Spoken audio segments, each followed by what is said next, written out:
Sekarang berada di Candi Prambanan, mencoba menelusuri simbol-simbol dan beragam motif yang terdapat di dinding-dinding candi yang mirip dengan berbagai isyarat dan simbol-simbol yang menjelaskan tentang sesuatu. Jadi kalau kita mencoba melihat zaman-zaman prasejarah, di mana seperti tulisan paku yang lebih dominan berbicara tentang simbol.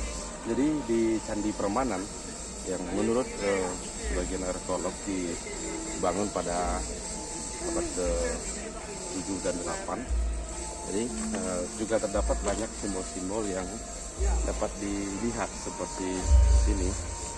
Jadi tertata rapi semuanya. Jadi dapat kita lihat ini sepertinya antara burung merak ya. Jadi terlihat dengan jelas antara dua dinding ini, termasuk dinding yang paling atas. Jadi banyak hieroglif dari candi ini yang dapat kita lihat secara jelas. Ada gambar, ada burung, kemudian ada anjing mungkin. Jadi kita nanti akan mencoba mempelajari dari setiap simbol-simbol yang digunakan, apa pesan atau catatan yang terdapat dari setiap simbol. Jadi kita akan mencoba melihat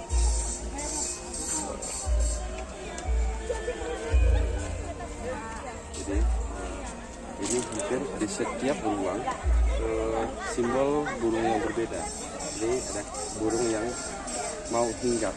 Ini di antara tumpukan, mungkin ini pohon atau sejenisnya.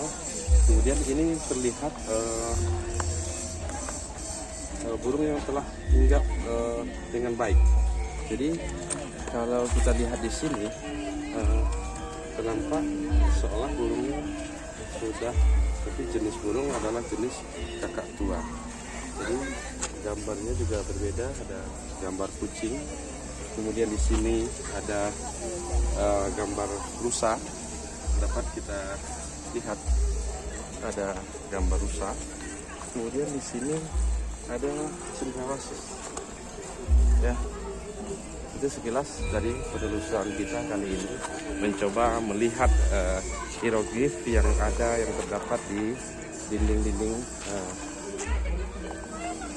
Demikian, assalamualaikum warahmatullahi wabarakatuh.